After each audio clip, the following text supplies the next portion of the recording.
Guys आज की video में मैंने कूलर के एक वाटर पंप का यूज करके एक छोटा सा जनरेटर तैयार किया है जो कि 220 वोल्ट एसी जनरेट कर सकता है।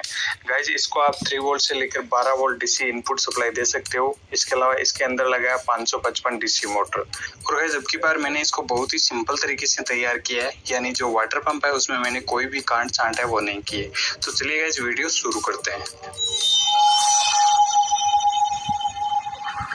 गाइस आप देख सकते हो मेरे पास है एक पुराना वाटर पंप। तो आप यहाँ पे नया भी ले सकते हो या पुराना भी ले सकते हो, लेकिन चालू होना चाहिए।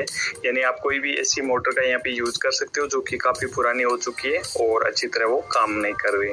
तो गाइस इसका जो सामने का कैप है उसको हमें यहाँ से हटा लेना है और इसका जो रोटर है उसको भी हमें बाहर निकाल लेना है। अब गाइस हमें चाहिए एक मोटर। तो मैं यहाँ पे DC 555 मोटर का यूज कर रहा हूँ क्योंकि ये मोटर इसके साथ बिल्कुल ही अच्छे से यहाँ पे फिक्स हो रही है। अगर आप दूसरी मोटर का यूज करते हो तो आपको अलग से यहाँ पे फिक्स करना पड़ेगा, लेकिन ये मोटर है जो इसके साइज के हिसाब से बिल्कुल परफेक्टली सेट हो रही है। तो गाइस यहाँ पे ये थोड़ी सी लूज है, तो इसको टाइट करने के लिए मैं एक दूसरी मोटर का केप है वो इसके ऊपर लगा दूंगा, जिससे कि बिल्कुल अच्छे से यहाँ पे सेट हो जाएगी। तो गाइस देख सकते हो मोटर तो यहाँ पे अच्छे से फिक्स हो चुकी है और अब ये जो इसका रोटर है इसको भी हमें यहाँ पे फिक्स करना है। तो आप देख सकते हो ये मोटर की शाफ्ट के साथ डायरेक्ट ही अच्छे से यहाँ पे टाइट हो जाएगा। तो इसके लिए हमें अलग से कुछ नहीं करना पड़ेगा। तो मैं इसके प्रोपेलर को कट करके इसको मोटर के साथ फिक्स कर देता हूँ। अब गाइस ये रोटर एक साइड तो मोटर के साथ कनेक्ट हो जाएगा, लेकिन दूसरी साइड से ये फ्री रहेगा तो ये टच हो सकता है। तो इसके लिए मैंने इसकी रोड को लिया है और इसको बीच में से कट कर लिया है। तो ये इसके अंदर लग जाएगी, जिससे कि ये इसको सेंटर में रख लेगी। तो देख सकते हो ये दोनों आपस में टच भी नहीं होगी और ये जो इसकी रोड है ये इसके लिए अंदर स्पेस बना हुआ है तो वहां पे ये वापस लग जाएगी। तो चलो इसको मैं अंदर लगा देता हूँ और फिर हम इसके ऊपर रोटर को लगाते हैं तो ये बिल्कुल सेंटर में यहाँ पे फिक्स हो जाएगा। तो आप देख सकते हो बिल्कुल अच्छे से ये सेट हो चुका है और अब हम इसको मोटर के साथ कनेक्ट कर लेते हैं। और गाइस चैनल पर पहली बार विजिट कर रहे हो तो प्लीज वीडियो को लाइक और चैनल को जरूर सब्सक्राइब कर देना, क्योंकि इस चैनल पर आपको रोज ऐसी इंटरेस्टिंग और यूजफुल प्रोजेक्ट की वीडियो मिलती रहेगी।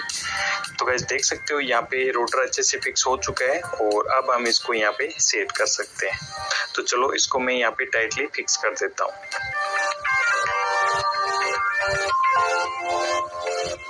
तो गाइस ये तो पूरी तरह तैयार हो चुका है और अब इसको लगाने के लिए हमें एक छोटा सा बेस तैयार करना होगा। तो मैंने एक प्लाईवुड का टुकड़ा लिया है और इसके ऊपर हम यहाँ पे इसको फिक्स कर देंगे।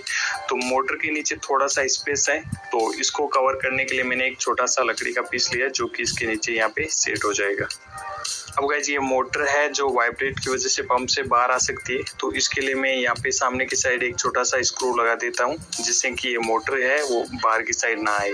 तो चलो अब इन सबको यहाँ पे फिक्स कर देते हैं। तो इनको चिपकाने के लिए मैं हॉट ग्लू का ही यूज कर रहा हूँ। और गाइस वीडियो का कोई भी पार्ट है वो फेक नहीं है, इसका जो भी आउटपुट होगा वो सारा मैं आपको दिखाने वाला हूँ। इसके अलावा ये कितना लोड पे चल सकता है या कितना लोड इस पे हम ले सकते हैं वो सारी चीजें आपको मैं टेस्टिंग कराने वाला हूँ। तो प्लीज आप कोई भी कमेंट करने से पहले वीडियो को एंड तक जरूर देख लेना, ताकि आपको सारी चीजें हैं वो डिटेल में समझ में आ जाए। तो गाइस देख सकते हो इसको तो मैंने यहाँ पे अच्छे से फिक्स कर दिया है और अब हम इसके इनपुट सप्लाई के कनेक्शन कर लेते हैं। तो मैंने एक यहाँ पे 12 वोल्ट का जैक है वो लगा रहा हूँ DC 12 वोल्ट का, और एक यहाँ पे स्विच कनेक्ट कर रहा हूँ जिससे कि हम इसको ऑन ऑफ कर सकते हैं। तो चलो इन दोनों को भी मैं हॉट ग्लू से यहाँ पे चिपका देता हूँ और इसके कनेक्शन है वो भी हम कर देते हैं। तो बहुत सिंपल कनेक्शन है, कोई भी आसानी से कर सकता है। पॉजिटिव वायर के साथ मैंने ये स्विच लगाया है और नेगेटिव है वो डायरेक्ट मोटर के साथ कनेक्ट कर दिया है। तो आप देख सकते हो कनेक्शन भी हो चुके हैं और ये पूरी तरह तैयार हो चुका है। और आप इसको चारों तरफ से अच्छी तरह देख सकते हो, मैंने इसके अलावा यहाँ पे कोई भी कंपोनेंट नहीं लगाया है। तो चलिए गाइस अब करते हैं इसकी टेस्टिंग। मैं इसको दे रहा हूँ 12 वोल्ट DC, तो आप इसको 3 वोल्ट से लेके 24 वोल्ट DC तक की सप्लाई दे सकते हो। तो आप देख सकते हो इनपुट में 12 वोल्ट आ रहे हैं और आपको मैं इसका आउटपुट भी दिखाने वाला हूँ कि इसका आउटपुट कितना है AC वोल्टेज में। इसका जो आउटपुट है वो AC में मिलेगा। तो आप देख सकते हो इसका आउटपुट है 165 के लगभग, 165 के लगभग AC वोल्टेज आउटपुट आ रहा है। तो अब इसके साथ मैं एक होल्डर कनेक्ट कर लेता हूँ। और गाइस ये वायर मैंने अलग से नहीं कनेक्ट किया है, ये वायर इस मोटर का इनपुट है, यानी हम इसको इनपुट 220 वोल्ट देखते हैं वही वायर है, इसी से हमें आउटपुट मिलेगा।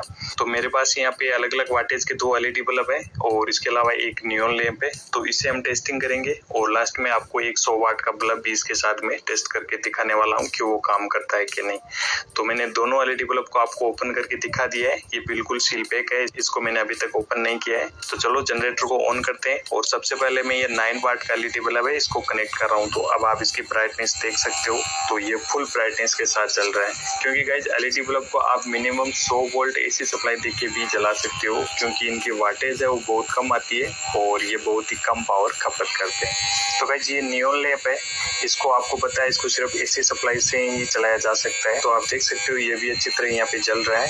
और गाइज यहाँ पे आप इस की मोटर की और जनरेटर की जो आवाज है उससे आप पता लगा सकते हो, इस पे लोड बढ़ने पे इसकी जो आवाज है वो बदल रही है, क्योंकि वही जनरेटर का सिस्टम इसमें है। जैसे लोड बढ़ता है तो मोटर का आरपीएम थोड़ा सा कम हो जाता है। अगर आप हाई आरपीएम की मोटर लगाते हो तो वोल्टेज है वो और भी ज्यादा मिल जाएंगे इससे। तो गाइज अब इस पे थोड़ा सा लोड और बढ़ाते हैं, क्योंकि अभी तक मैंने इस पे सिर्फ 9 वाट का ही लोड डाला है, जिसपे ये बहुत ही अच्छी तरह काम कर रहा है। अब गाइज मैंने यहाँ पे 2 होल्डर कनेक्ट कर दिए पैरेलल में और 2 बल्ब को एक साथ कनेक्ट कर रहा हूँ। तो ये देखते हैं कि कैसे काम कर रहा है। तो आप देख सकते हो दोनों बल्ब बिल्कुल अच्छे से यहाँ पे जल रहे हैं। तो गाइज यहाँ पे मैंने लगभग 15 वाट का अभी लोड दिया है इस पे, और 15 वाट के लोड पे ये बिल्कुल अच्छे से काम कर रहा है। तो गाइज अब इसके साथ में एक 100 वाट का बल्ब भी आपको कनेक्ट करके दिखा देता हूँ कि ये यहाँ पे काम करता है कि नहीं। तो देख सकते हो इसको मैंने कनेक्ट कर दिया है और यहाँ पे बिल्कुल हल्का सा जल रहा है। शायद आपको कैमरे में नहीं नजर आ रहा होगा, लेकिन गाइज ये यहाँ पे काम नहीं करेगा, क्योंकि ये 100 वाट का है और इससे हम मैक्सिमम 30 वाट तक का लोड ही ले सकते हैं। तो अगर आप 9 वाट का एलईडी बल्ब 4 बल्ब भी यहाँ पे लगाते हो तो वो जल जाएंगे, लेकिन 30 वाट से ऊपर आप कोई भी लोड इसके साथ कनेक्ट करते हो तो वो काम नहीं करेगा।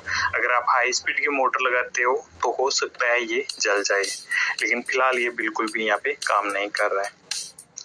तो चलिए गाइस आज के लिए बस इतना ही, मिलते हैं एक